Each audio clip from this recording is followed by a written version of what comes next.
17 maj. Duket që presidenti Trump është përplasur me murin, ose siç themi ne, po I bie murit me kokë. Nuk është era e parë. Washingtoni madh ka pasur revoltën e taksave. Lincoln I pasi humbjen betejë gjatë luftës civile. Franklin Roosevelt ishte tërësisht I paprgatitur nga agresioni japonez. Mos flasim për Herbert Hoover, për Great Depression, depresionin e madh, apo James Madison, I cili deklaroi luftë ndaj Anglisë, por harroi që nuk ishte një ushtri. Presidenti Trump sot e gjen veten e tij në momente të tilla. Çmimet për gjërat thelbësore janë rritje. Është si një çekiç I fortë ndaj njerëzve që punojnë. Dhe kundërshtarët tanë, kudo në botë nuhasin gjakun, pra viktimën, jo vetëm ata, por dhe kundërshtarët amerikanë që përfshihen këtu në median amerikanë. Kinezët nxorën sa vajza kërcyese dhe sollën për qark Pekingin presidentit, por ata vazhdojnë të luajnë me sistemin, siç kanë bërë gjithmonë. Komunistët duan Tajvanin, si dhe duan dile tregtare të favorshme për ta. Nuk janë të gatshëm që t'i japin mbrapsht Amerikës thuajse asgjë. Mullarët e Iranit besojnë se Amerika do gjynjëzohet përpara bërthamores. Atëherë pse të mos bëjmë çdo gjë, do të thoshte Bill O'Reilly. Ata falen 5 herë në ditë, thotë O'Reilly, ajnë ashtu bukëthat me pita, kaq është dita tyre.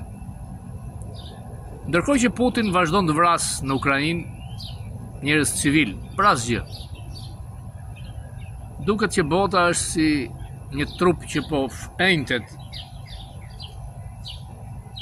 dhe është gati për ta vrarë. Shumë kanë optimizëm se Trump do të dalë nga kjo. Por megjithatë, demokratët, siç është Hakim Jeffrey, thotë që jo.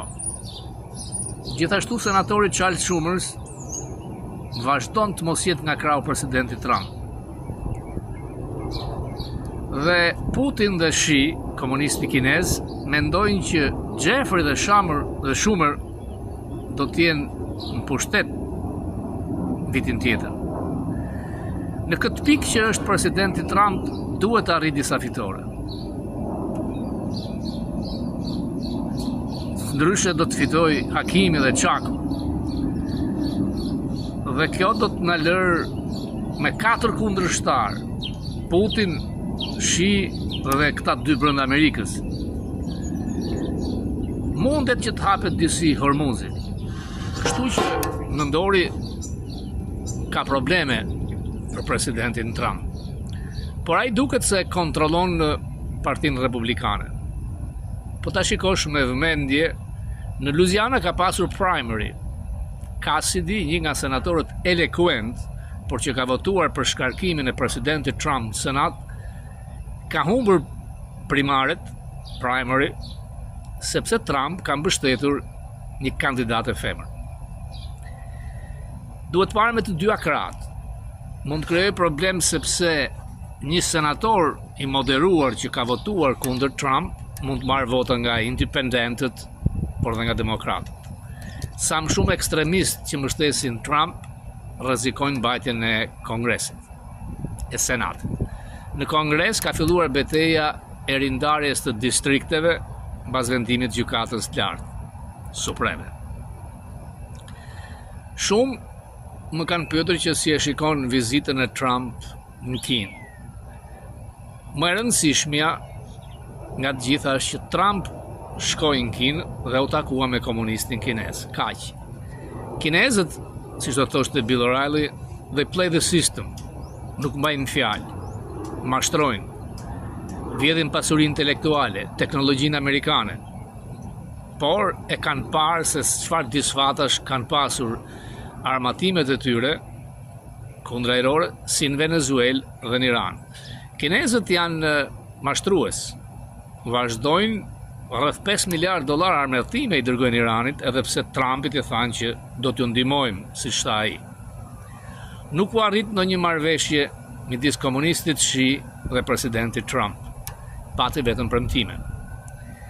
Nga simbolika e komunistit kinez i cili tregoi ato pallatet madhështore të komunistëve kinez, por ai rrin ato pallate me fantazma, sepse çdo javë, çdo muaj vret, spastron, largon çdo kundërshtar.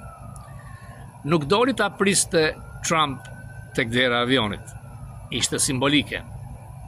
Fëmijë e vajza që vallëzonin, që kanë vallëzuar dhe për Beqir Ballukun dikur në këtë mënyrë, mund të impresionoj vetëm presidentin Trump, por jo ata që studiojnë politikën, marrëveshjet, marrëdhëniet.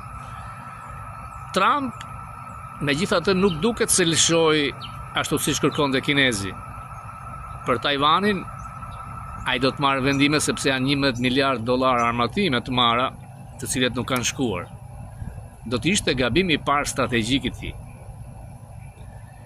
Kina është tigër letre.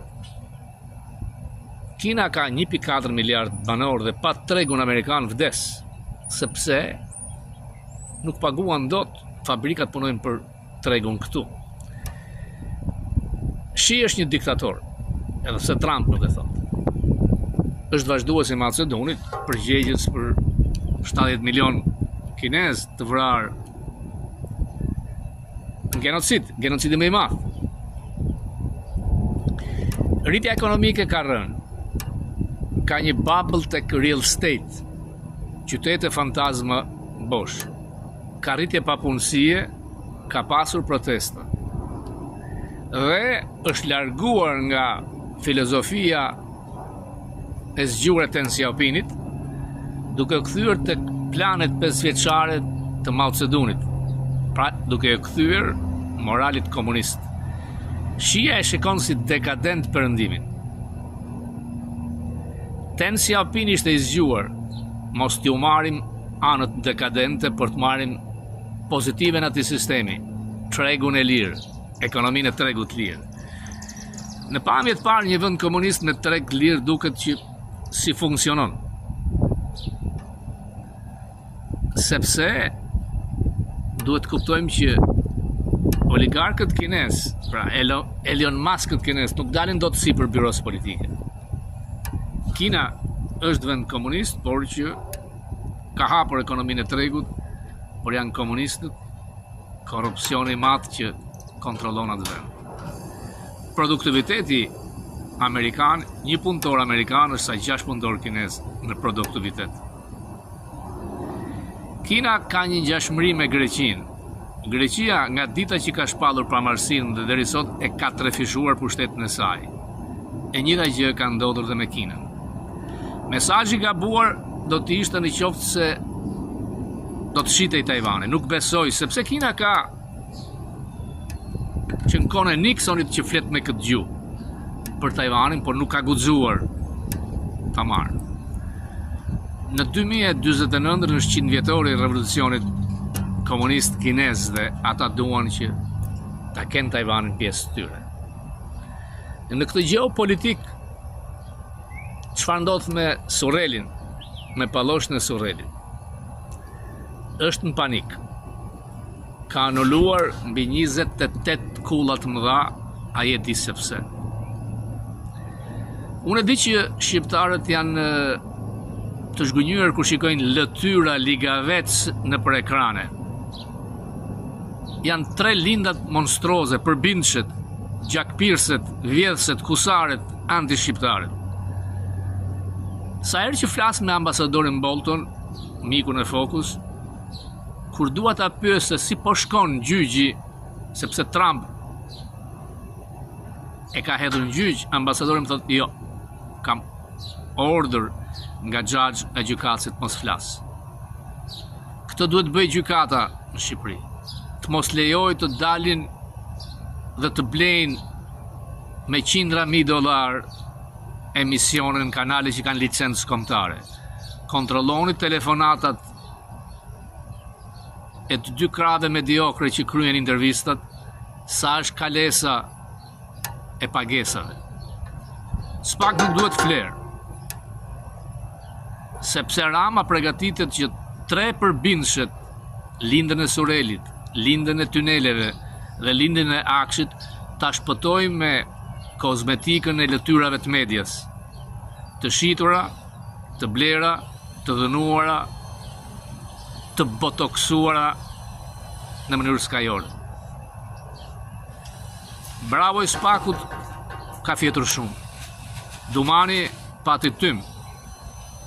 Shkoj tek ish presidenti dhe tek Liga Veci Bashkisë.